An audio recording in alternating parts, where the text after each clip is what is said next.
Hello दोस्तों, हम हैं स्टडी विद शैलेंद्र और बात कर रहे हैं आर.एस. अग्रवाल के मैथ सॉल्यूशंस की। ठीक है, इस वीडियो के अंदर हम क्वेश्चन नंबर 127 से आगे के क्वेश्चंस को डिस्कस करने वाले हैं। हम पिछले वीडियोस में क्वेश्चन नंबर 126 तक ऑलरेडी डिस्कस कर चुके हैं। ठीक है, तो चलिए हम क्वेश्चन देख लेते हैं, ज़्यादा बात नहीं करते हैं। क्वेश्चन क्या है हमारा, 1 से 70 तक कितने प्रतिशत संख्याएं हैं जिनके वर्ग के अंत में 1 आता है। ठीक है, मतलब क्या है कि सवाल क्या कह रहा है कि कोई भी रैंडम नंबर है जो लोग करता है 1 से 70 के बीच में, और उसका स्क्वायर अगर हम निकालते हैं तो लास्ट डिजिट आपको मिल जाता है 1। ऐसे कितने नंबर्स हैं उनका आपको बताना है क्या, परसेंट। ठीक है, तो पहले आपको क्या पता करना होगा, पहले आपको पता करना होगा ऐसे कितने नंबर्स हैं जिनका अगर हम स्क्वायर करते हैं तो लास्ट डिजिट आपको मिल जाता है 1। ठीक है, ये थोड़ा सा लॉजिकल है क्वेश्चन, तो आपको लॉजिकल क्वेश्चन है, थोड़ा अपने हिसाब से सोचना होगा कि देखिए अगर हम 1 का स्क्वायर करते हैं तो लास्ट डिजिट हमको क्या मिल जाता है, 1 मिल जाता है। देखिए 9 का अगर स्क्वायर करते हैं तब भी हमको लास्ट डिजिट 1 मिल जाता है। सिमिलर अगर 11 का करेंगे एंड 19 का, इनका भी अगर स्क्वायर निकालते हैं देन एवरी केस में हमको क्या मिलेगा, लास्ट डिजिट 1 मिलेगा। सिमिलर यहाँ पे 21 and 29, 31 and 39, 41 and 49, 51 and 59, 61 and 69। देख लेते हैं ऐसी कितनी संख्याएं हैं जिनका स्क्वायर करने पर हमको लास्ट डिजिट क्या मिल रहा है, 1। 1 2 3 4 5 6 7 एंड 7 कंप्लीट कितने नंबर हो गए, 40। मतलब 1 से 70 तक 14 ऐसी संख्याएं हैं जिनका स्क्वायर करने पर लास्ट डिजिट आपको 1 मिल जा रहा है। कितने में से, 70 नंबर्स में से, 70 संख्याओं में से। और परसेंट निकालने के लिए हम कर देते हैं 100 का गुणा 14 से, ये 5 बार और ये हो गया 20। तो answer will be the 20%। I hope आपको समझ में आ गया होगा। काफी आसान सा सवाल था, लॉजिकल क्वेश्चन है। यहाँ पर आपको ये देखना था कि सबसे पहले आपको क्या निकालना था, इसमें निकालना था कितनी ऐसी संख्याएं होंगी जिनका अगर आप स्क्वायर करते हैं तो क्या क्या आ जाए, आपका लास्ट डिजिट 1 आ जाए। लेकिन वो नंबर कहाँ से कहाँ तक वेरी करेगा, वो 1 से 70 तक के बीच में वेरी करेगा। तो हमने देख लिया कि 1 9 11 19 21 29 31 39 एंड सिमिलर 61 और 59 69, ये ऐसी संख्याएं हैं जिनका अगर स्क्वायर करते हैं तो आपका लास्ट डिजिट आपको 1 मिल जाता है। तो टोटल नंबर कितने आ गए, हमारे आ गए 14। कितने में से, 70 में से, तो परसेंट निकालने के लिए हम कर देते हैं 100 का। तो ये हमारा आंसर आ गया, 20% इज द राइट आंसर। तो फिर देखते हैं नेक्स्ट क्वेश्चन। देखिए नेक्स्ट क्वेश्चन हमारे पास क्या है, नेक्स्ट क्वेश्चन कह रहा है कि सोनू ने मोना से 10% अधिक निवेश किया है, मोना ने रघु से 10% कम निवेश किया है। यदि तीनों ने कुल 5,780 रुपए निवेश किए हों तो रघु ने कितना धन निवेश किया, ये आपको बताना है सब। देखिए इस सवाल में आपने क्या निकालना है, आपको अगर आपने सोनू अनुपात मोना अनुपात रघु, ठीक है, अगर ये निकाल लिया अगर आपने, तो समझ लीजिए आपने सवाल को सॉल्व कर लिया। ठीक है, तो हमारा हमको क्या फाइंड करना है, सोनू मोना और रघु, इनका अनुपात ज्ञात करना है। चलिए देख लेते हैं। तो इसमें देखो 2 केस दिए हुए हैं। पहला केस क्या है कि सोनू ने मोना से 10% अधिक निवेश किया है, एंड सेकंड केस क्या है हमारा, मोना ने रघु से 10% कम निवेश किया। चलिए देखो केस फर्स्ट लिख लेते हैं हम। केस फर्स्ट रहा हमारा। केस फर्स्ट में किस किस की बात है, केस फर्स्ट में बात है सोनू की और मोना की। क्या इसमें 10% की बात है, 10% को अगर हम फ्रैक्शन में चेंज करते हैं आता है 1/10, अधिक है तो प्लस। कौन अधिक है, इसमें अधिक है कौन, सोनू। किसका इन्वेस्टमेंट अधिक है, सोनू का इन्वेस्टमेंट अधिक है। इट मींस मोना अगर 10 है तो सोनू का इन्वेस्टमेंट कितना है, 11 यूनिट। केस सेकंड देख लेते हैं हम। केस सेकंड क्या है, केस सेकंड में क्या है हमारा, मोना है और कौन है, रघु है ना, मोना है और रघु है। इसमें भी सर कितने की बात है, इसमें भी आपके 10% की बात है, लेकिन 10% को अगर फ्रैक्शन में चेंज करते हैं तो 1/10 और कम है तो माइनस। किसका इन्वेस्टमेंट कम है? यहां पर इन्वेस्टमेंट किसका कम है? मोना ने रघु से क्या 10% कम निवेश किया, मतलब इट मींस किसका इन्वेस्टमेंट कम है? मोना का इन्वेस्टमेंट कम है। तो अगर रघु का इन्वेस्टमेंट 10 है तो मोना का इन्वेस्टमेंट 9 है। ठीक है, पिछली वीडियोस में हम बता चुके हैं कि इनका रेशियो कैसे निकालते हैं। ठीक है, तो हमको क्या निकालना है? सोनू, और क्या निकालना है हमको? मोना, और क्या निकालना है हमको? रघु। तीनों का अनुपात निकालना है। तो देख लीजिए जिसकी वैल्यू जहां है वैसे रख देते हैं। इसका रेशियो क्या है? 11:10। इसका रेशियो क्या है? 9:10। इसके लिए हमने आपको फिलिंग मेथड यहाँ पे ऑलरेडी डिस्कस कर चुके हैं हम आपसे पिछले वीडियोस में, है ना। बाकी फिलिंग मेथड जो हम ऑलरेडी डिस्कस कर चुके हैं आपके साथ। ठीक है, और भी जो कॉन्सेप्ट है वो अर्थमेटिक की सीरीज के दौरान आपको बताए जाएंगे। फिलहाल आप इस मेथड को आप सीख लीजिए। फिलिंग मेथड क्या कहता है? जिसके आगे जगह खाली उसको फिल कर दीजिए, इसके आगे जगह खाली तो इसको फिल कर दिया। ये हो गया, ये लीजिए। तो क्या आ गया? ये हो गया 99, ये हो गया आपका 90 एंड ये हो गया आपका 100। ठीक है, तो देखिए सवाल में क्या कह रहा है कि इन तीनों का कुल निवेश आपको दे रखा है। यहां पे कुल निवेश कितना हो रहा है जरा देखिए। इन तीनों पे मोना, सोनू, मोना और रघु का अगर तीनों का इन्वेस्टमेंट आप देखते हैं तो कितना है आपका? टोटल 289। तो आप जोड़ेंगे तो कितना आ जाएगा? 289।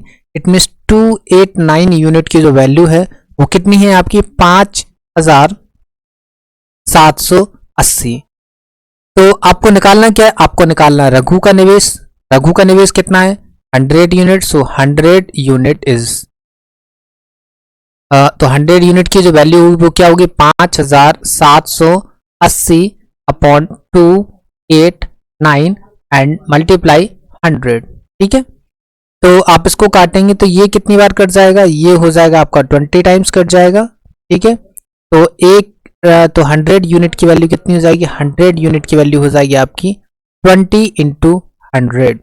तो आंसर विल बी द 20,000। ठीक है, 2000। क्लियर है? चलिए देखो दोबारा से देख लेते हैं। इस सवाल में आपको दो केस दे रखे थे। पहला केस ये रहा, सेकंड केस ये रहा। पहले केस में भी 10% की बात थी एंड सेकंड केस में भी 10% की बात थी। पहले केस में 10% इन्वेस्टमेंट ज्यादा था, सेकंड केस में 10% इन्वेस्टमेंट कम था। पहले केस में इन्वेस्टमेंट सोनू का ज्यादा था, सेकंड केस में इन्वेस्टमेंट कम था मोना का।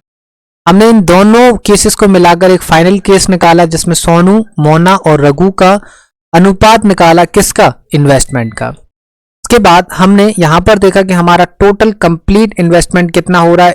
99 एंड 90 एंड 100। इनको जोड़ा तो क्या आ गया? आपका आ गया 289 यूनिट। वैसे यहाँ पे 289 यूनिट है और सवाल में तीनों का जो इन्वेस्टमेंट है 5780 है। हमको फाइंड करना था रघु का भी इन्वेस्टमेंट। रघु का इन्वेस्टमेंट कितना? 100 यूनिट। तो आंसर आ गया हमारा 2000 रुपए। ठीक है, तो 2000 जो हमारा आंसर है। आशा है आपको ये भी क्वेश्चन आसानी से समझ में आ गया होगा, ज्यादा टफ सवाल है नहीं। तो फिर देखते हैं हम नेक्स्ट क्वेश्चन। देखिए हमारे सामने नेक्स्ट क्वेश्चन है। क्या है कि एक कंपनी है, एक कंपनी को बॉल बियरिंग की 2 किस्तें मिलती हैं। ठीक है, दूसरी किस्त पहली किस्त से दुगनी है।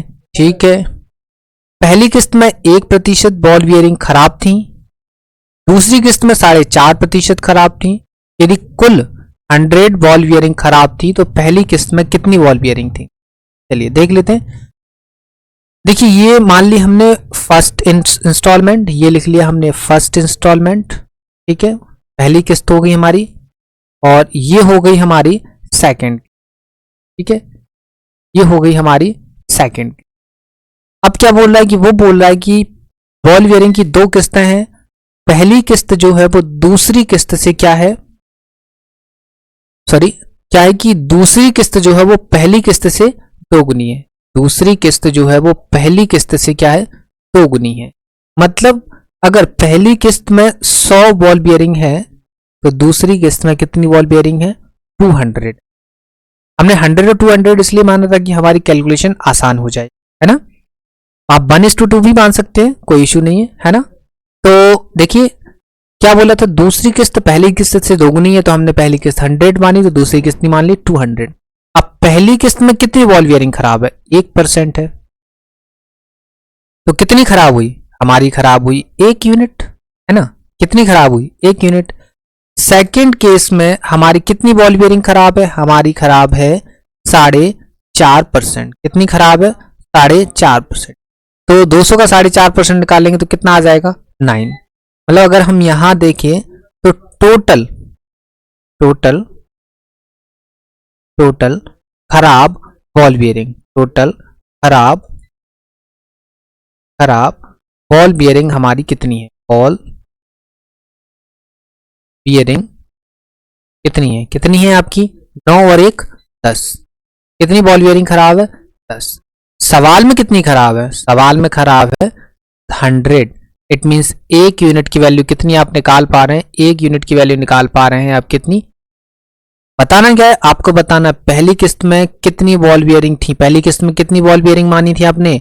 100। कितनी मानी थी आपने? 100। तो 100 यूनिट की वैल्यू कितनी हो जाएगी आपकी?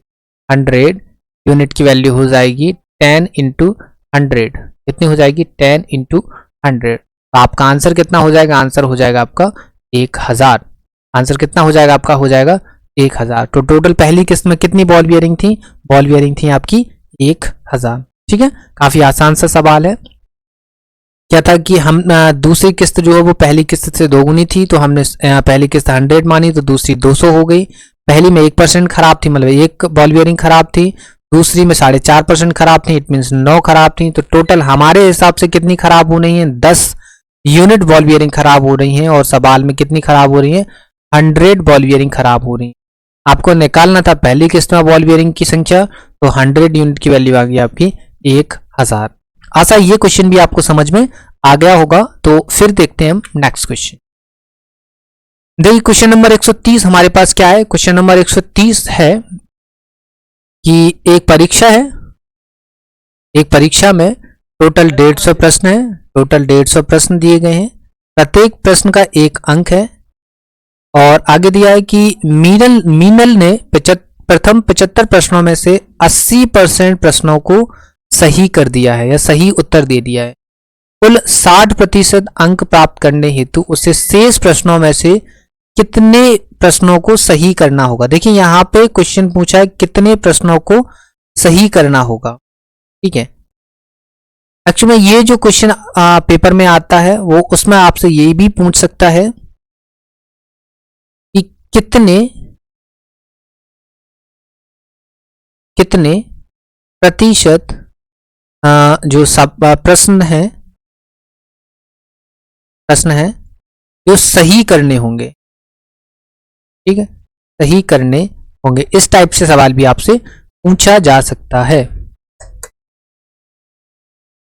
ठीक है, इस टाइप से आपसे सवाल भी पूछा जा सकता है कि कितने प्रतिशत प्रश्न सही करने होंगे। यहां पर फिलहाल आपसे पूछा गया है कितने प्रश्न सही करने होंगे। हम दोनों क्वेश्चंस को डिस्कस कर लेंगे। कितने प्रश्न हमको सही करना है हम ये भी डिस्कस कर लेते हैं, और कितने प्रतिशत सवाल सही करने होंगे हम ये भी डिस्कस।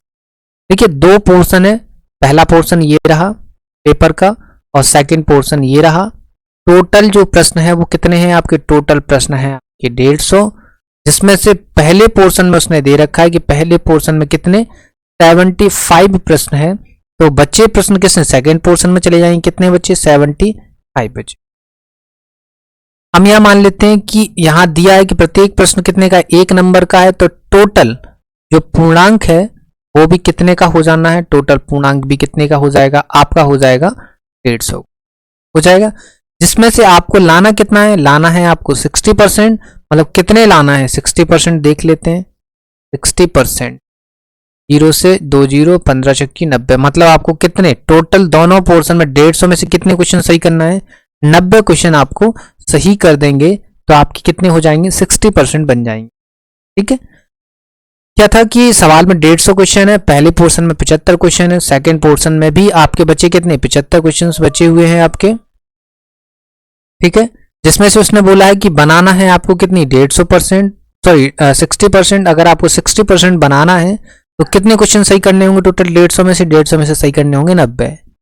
अब उसने बोला है कि मीनल ने 75 प्रश्नों का जो पहला पोर्शन था उसमें से कितने 80% तो सही कर 80% सही कर दिए। देख लेते हैं मतलब कितने क्वेश्चन उसने सही कर दिए।